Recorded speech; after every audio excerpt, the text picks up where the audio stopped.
Volta às aulas, escolas particulares começam o ano letivo e trânsito amanhece pesado na capital. Rodoviária do Plano começa a reforma das escadas rolantes que não funcionam há mais de 7 meses. Sem ética e sem moral, presidente em exercício Hamilton Mourão reage irritado ao saber que estava sendo gravado em conversa com o governador do Rio sobre as chuvas. Olá, eu sou Rodrigo Orengo e está começando agora o Band Cidade, primeira edição.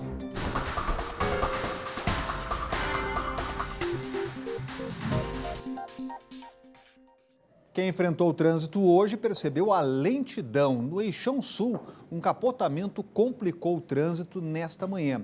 Mas em outros pontos da capital, o congestionamento foi provocado pela volta às aulas na rede particular e o retorno de 200 linhas de ônibus à escala normal. Acompanhe agora na reportagem. Na EPTG, sentido plano piloto, o congestionamento foi provocado pela volta às aulas. 558 escolas particulares da capital deram início ao ano letivo. Além disso, segundo a Secretaria de Transportes e Mobilidade, 200 linhas estavam com redução no horário, mas nessa segunda-feira a tabela dos ônibus voltou a funcionar normalmente. Já no final do eixão, sentido plano piloto, o problema foi outro. Uma faixa na pista precisou ser bloqueada temporariamente por conta de um acidente que aconteceu durante a madrugada. Por volta das 5 da manhã, o motorista que dirigia este carro sofreu um mal súbito. Ele e os 4 passageiros foram levados para o Instituto Hospital de Base e passam bem. O trânsito no local ficou lento por mais de 2 horas. No total, são 150 mil estudantes de volta às aulas nesta segunda-feira. E para garantir a segurança no trânsito, o Detran fez ações educativas nesta manhã. A repórter Camila Lopes tem mais informações.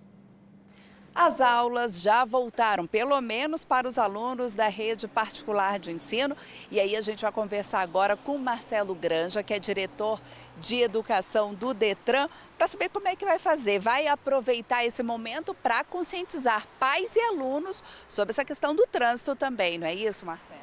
Exatamente. O objetivo dessa ação é justamente mostrar para as pessoas que nesse retorno às aulas aumentou muito o fluxo, de veículos e principalmente nas áreas escolares. Então o grande alerta é para a comunidade de uma forma geral, já para ter uma atenção, reduzir a velocidade e às vezes até uma redução abaixo da velocidade da própria via. O objetivo é que eles tenham uma atenção redobrada em função desse número de alunos que vão estar circulando. Vamos reforçar o gesto com o braço, que é um lema antigo de Brasília, que é o dê sinal de vida, para que ele possa realmente perceber o que é e como deve ser a entrada numa faixa. A ideia é que a gente possa estar alertando os pais também sobre a questão dessa contratação segura. Tá certo, Marcelo, muito obrigada. E essas ações, elas vão acontecer principalmente no horário de saída do turno matutino, ali por volta das 11 horas da manhã e até as 2 horas da tarde, que é quando o pessoal que estuda no turno vespertino está entrando em sala de aula. Volta ao estúdio. E a divulgação do SISU segue suspensa pela Justiça. O Tribunal Regional Federal da Terceira Região confirmou a liminar de primeira instância da Justiça de São Paulo, que exigiu do governo provas de que o problema de correção do Enem foi resolvido antes da divulgação do resultado do Sistema de Seleção Unificada. A desembargadora Terezinha Caserta rejeitou o recurso do governo na noite deste domingo. E as inscrições do SISU continuaram normalmente, mas o resultado não pode ser publicado. A Advocacia Geral da União vai recorrer, mas avalia se o Superior Tribunal de Justiça ou diretamente ao Supremo. As inscrições do SISU acabaram ontem e o resultado sairia amanhã. Até o último balanço do MEC, foram mais de 3 milhões de inscrições para uma vaga nas universidades brasileiras. E a semana começa com mais uma crise entre o governador do Rio de Janeiro e o governo Bolsonaro. Wilson Witzel publicou um vídeo nas redes sociais, no qual ele conversa por telefone com Hamilton Mourão, presidente da República em exercício, enquanto Bolsonaro está na Índia. No vídeo, eles falam sobre a situação das chuvas que castigam o Rio de Janeiro. Mas, detalhe, Mourão não sabia que estava no Viva Voz sendo gravado, muito menos que a conversa ia parar nas redes sociais. O vídeo é feito por um assessor de Wilson Witzel, que liga para Hamilton Mourão e não avisa da gravação. Meu presidente, boa tarde. O governador do Rio de Janeiro relata os problemas causados pela chuva no estado e sobre a necessidade de levar água ao local.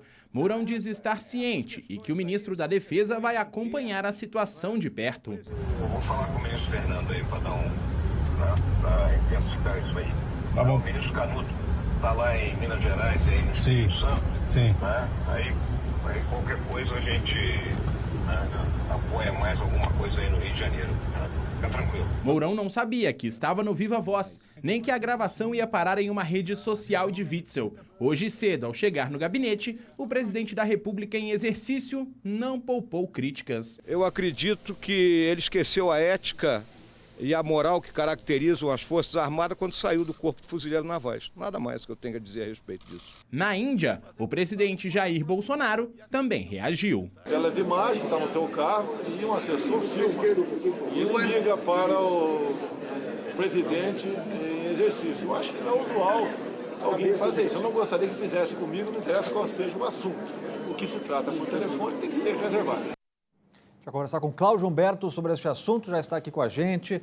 Muito boa tarde, Cláudio. Boa tarde. Como alguém pode gravar um presidente e divulgar aí a gravação, Cláudio Humberto? Como fez o Wilson Witzel, que é o governador do Rio de Janeiro. Ele foi, no mínimo, descortês, né? O presidente em exercício pegou pesado e com toda razão, né? Porque, afinal de contas, qualquer pessoa minimamente educada ou que respeita o seu interlocutor o avisa de que a conversa está no Viva Voz.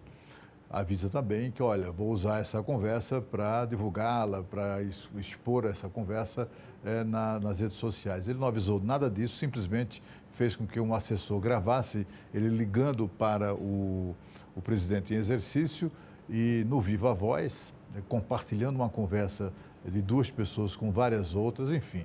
Ele agiu muito mal e, com isso, acabou queimando uma das últimas pontes que ainda existe entre o governo federal e o governo do estado do Rio de Janeiro. Esse tipo de atitude do governador Wilson Witzel é ruim para ele, né, como interlocutor. Quem é que vai confiar mais, tá falando coisas ao telefone com o governador do Rio de Janeiro, né?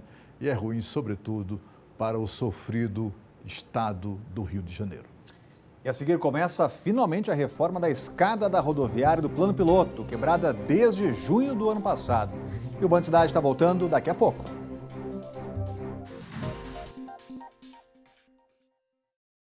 Seja você o agente de saúde da sua família. Ajude no combate ao mosquito transmissor da dengue, zika vírus e chikungunya.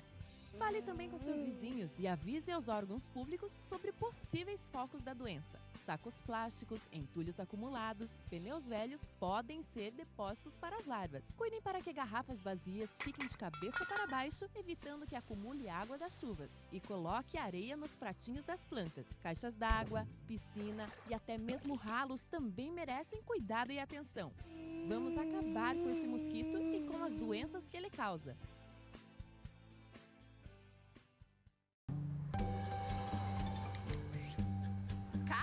Você viu que a gente já pode usar a nota do Enem para entrar na faculdade? Isso, Júlia. A gente ainda tem 2 chances. Tem o ProUni, que são bolsas de estudo para instituições particulares. Você escolhe os cursos de interesse pelo site e aguarda o resultado. E tem o FIES, um financiamento para curso superior. Você começa a estudar agora e paga só depois. Basta se inscrever pelo site. Acesse o site do MEC que tem tudo explicadinho lá. Ministério da Educação, Governo Federal, Pátria Amada Brasil. Vamos melhorar esse planeta? Algumas dicas para economizar água e gastar menos também. Tome banhos rápidos e, ao se ensaboar, feche a torneira. Acione a válvula da descarga somente quando necessário. E evite jogar objetos como papel e pontas de cigarro dentro do vaso, porque além de provocar entupimento, necessitam de muito mais água para escoar.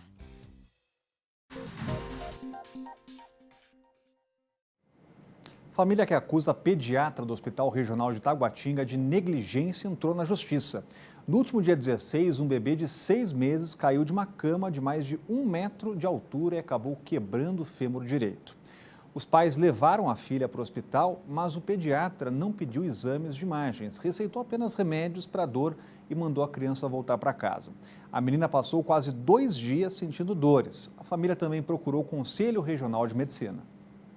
A imagem da pequena Ágata, de apenas 6 meses, com quase metade do corpo imobilizado, assusta. Há pouco mais de 10 dias, ela caiu dessa cama em casa, depois que a mãe a colocou para dormir e saiu para guardar a mamadeira na cozinha. Quando eu tô tampando a mamadeira na cozinha, eu escutei o barulho dela caindo no chão. A gente veio correndo, o pai dela estava no banho.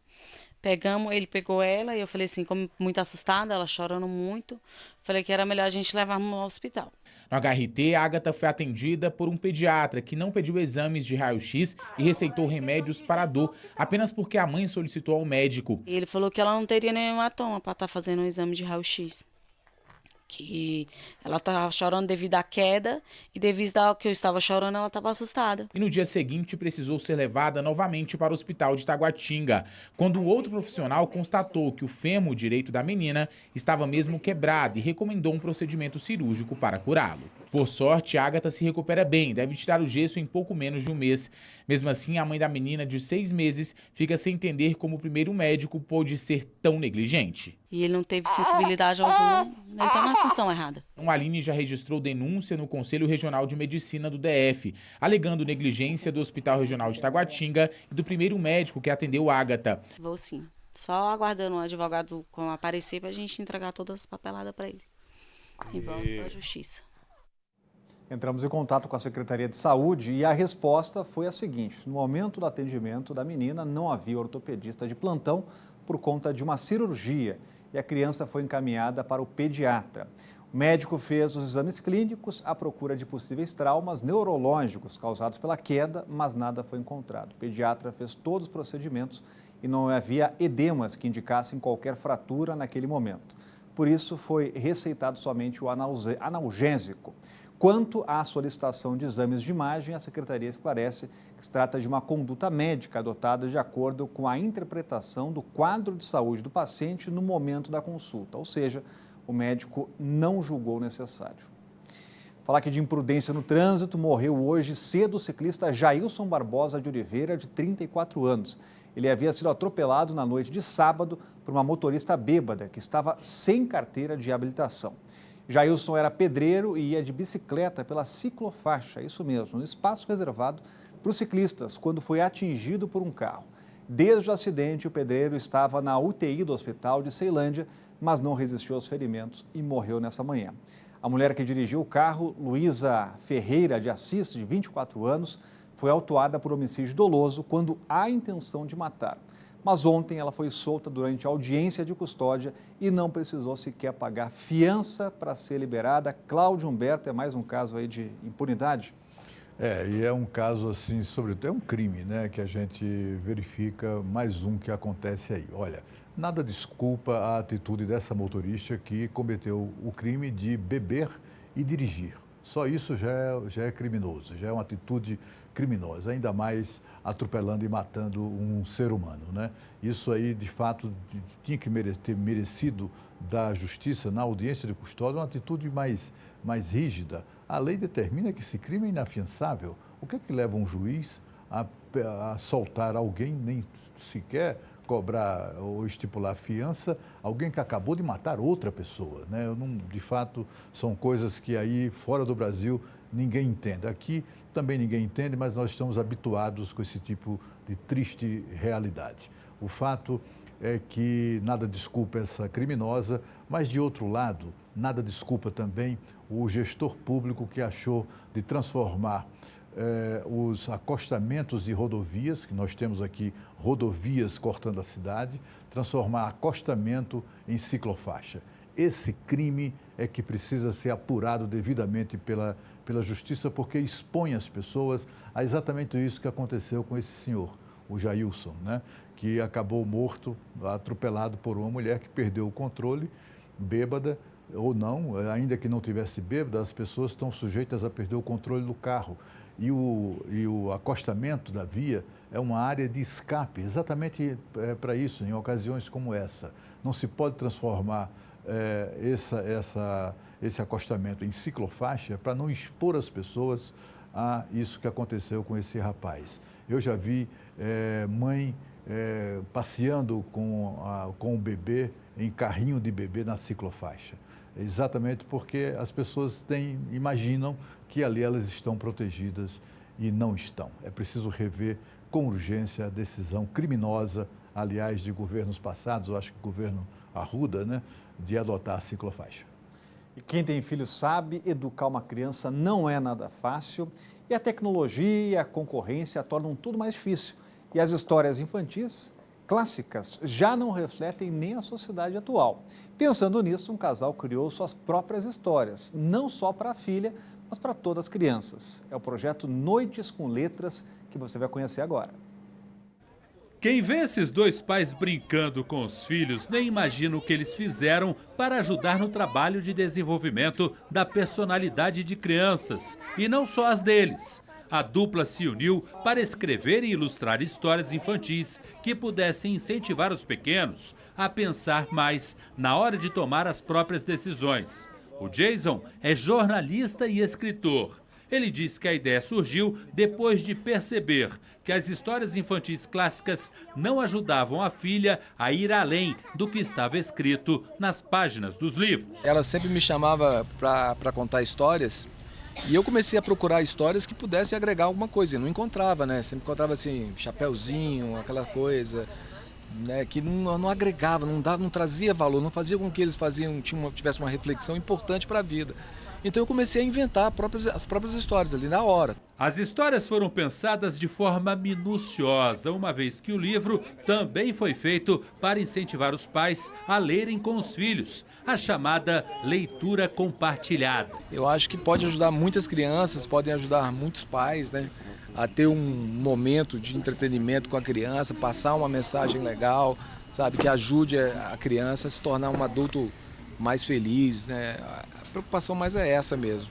O Gustavo é quem dá vida aos personagens. Odontólogo e desenhista por diversão, ele embarcou na aventura e aceitou o convite para ilustrar as histórias. O dentista conta que os filhos gêmeos são a maior fonte de inspiração na hora de criar. A forma como eles brincam, como eles se expressam, acaba que servem de base para os desenhos que eu faço. Então, muito das coisas que eu transfiro para o papel, já é sabendo assim de como é que, em tal situação, como é que a criança iria reagir. Então, eu tento passar isso para o desenho. E a parceria deu mais do que certo. A criançada já sabe dizer o que aprendeu com cada uma das historinhas. Eu falo pra gente comer várias coisas que ajudam o corpo. Com a história da Mariana, eu também entendi que a gente tem que acreditar em nós mesmos, não nos outros. E também a gente tem que seguir os sonhos que a gente quer. Tipo, a gente quer ter um carro, a gente vai ter um carro. E as histórias não vão parar por aí. No que depender de Jason, o projeto vai continuar a todo vapor. Isso entra na veia da gente, não sai mais. Isso aqui eu vou continuar escrevendo, acho que até enquanto eu tiver saúde para isso, eu vou escrever. Vamos falar aqui da Corrida de Reis. A maior competição de rua do Distrito Federal levou 16 mil pessoas ao Eixo Monumental no sábado. O evento foi o pontapé inicial das comemorações do aniversário de 60 anos de Brasília. A chuva até marcou presença, mas nada que desanimasse os atletas e participantes da 50ª edição da Corrida de Reis. Fazer parte desse momento é melhor ainda se for em família. O Júnior veio pela primeira vez e inscreveu as duas filhas. É muito emocionante e ver as duas participando. Eu estou iniciando na vida delas um esporte que chama muita atenção e deixa elas mais alegres. E para você, como é que é também estar participando da Corrida de Reis? Como veio essa ideia? Eu sou apaixonado por corrida. E as pequenas entraram no clima e queriam mesmo era competir. O que você espera? Ganhar. Vou correr bastante. E foram justamente as crianças que abriram a edição 2020 da Corrida de Reis. Elas participaram de provas entre 25 e 300 metros. A diversão estava garantida e teve medalha para todo mundo. Corri muito rápido. Eu tive fazer mais que eu pude. Foi muito legal. A Maria, de 70 anos, e o marido Ulisses, de 68, vieram à prova pela primeira vez e com muita disposição. Um prazer, né? Vamos aí. Vamos ver o que vai dar. A pessoa tem boa vontade e vai para onde quer, né? O trânsito no eixo monumental foi bloqueado para trazer segurança aos corredores. A edição especial contou com 16 mil inscritos e marcou o início das comemorações dos 60 anos de Brasília. É um incentivo turístico para a cidade, é um incentivo econômico para a cidade e, acima de tudo, é um incentivo de saúde. E para me juntar a essa edição especial aqui, eu vim para o meio dos corredores e vou participar da corrida de 6 quilômetros. Isso mesmo, e vou levar você para dentro dessa corrida. Mas antes eu queria saber aqui, com chuva é melhor? Mais fácil ou é mais complicado? É mais fácil, né? Que não tem um calorzão, fica mais fácil para a prova, né? Largamos! E foi com muita chuva que eu tentei mostrar um pouco dos principais pontos da corrida. Pessoal no ritmo, aqui a imagem meio tremida. Já assim mesmo, esse monumental tomado por corredores. Os corredores de elite não demoraram a completar a prova, dos 6 e dos 10 quilômetros. E pouco a pouco, todos foram chegando. Fez bonito, Rodrigo, hein? Olha, a seguir, a tão esperada reforma das escadas da rodoviária do Plano Piloto começou hoje e deve terminar em 90 dias. E o Band Cidade volta daqui a pouco.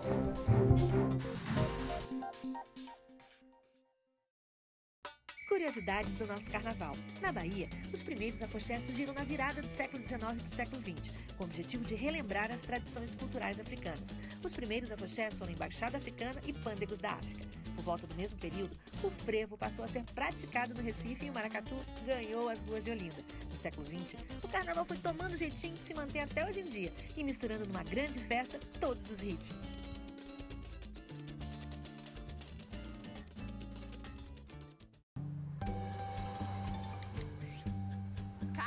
Você viu que a gente já pode usar a nota do Enem para entrar na faculdade? Isso, Júlia, a gente ainda tem 2 chances. Tem o ProUni, que são bolsas de estudo para instituições particulares.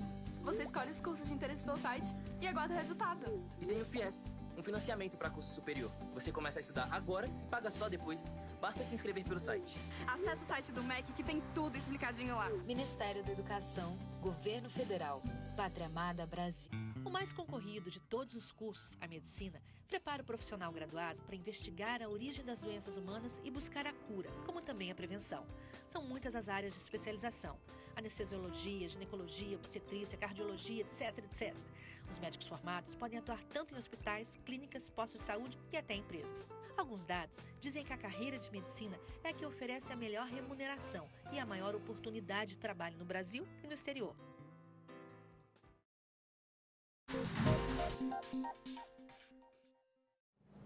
Notícia boa para 700 mil pessoas que passam pela rodoviária do Plano Piloto diariamente. Começaram hoje as obras das 12 escadas rolantes do terminal. E a reforma, que inclui também os 6 elevadores, deve terminar em abril. A dona Maria Lucília tem artrose nos 2 joelhos. Com dificuldade de andar, subir e descer escadas da rodoviária se tornou um martírio. Não, fica difícil demais quando a gente sobe, mas quando é no outro dia a gente tá cheia de dor, entendeu? É muito complicado. E se for recorrer aos elevadores, 5 de um total de 6 instalados na plataforma estão desativados. Um deles virou depósito de lixo. Mas esse cenário já tem data para acabar. O governo promete que em 90 dias as 12 escadas rolantes e os 6 elevadores vão estar funcionando. As escadas estavam destruídas, assim como os elevadores. Todo mundo sabe disso. Por isso essa obra ficou cara, mas ela é necessária. E por ela ser necessária, o governador determinou que se fizesse imediatamente. Nós estamos aqui pedindo desculpa à sociedade pelo transtorno que as escadas vêm trazendo e os elevadores, mas com a promessa de que irá funcionar normalmente no prazo estabelecido. Daqui a 3 meses, nossa, tomara, né? Quem sabe? Mas antes a esperança tarde do que o desengano cedo. E aí dá para acreditar mesmo, Roberto? Agora vai? Agora vai, eu acho que sim, né? Pelo menos esse é o prazo contratual. O sujeito tem que ir lá, as empresas têm que cumprir esse prazo ou não recebe a grana que eles se habilitam, né?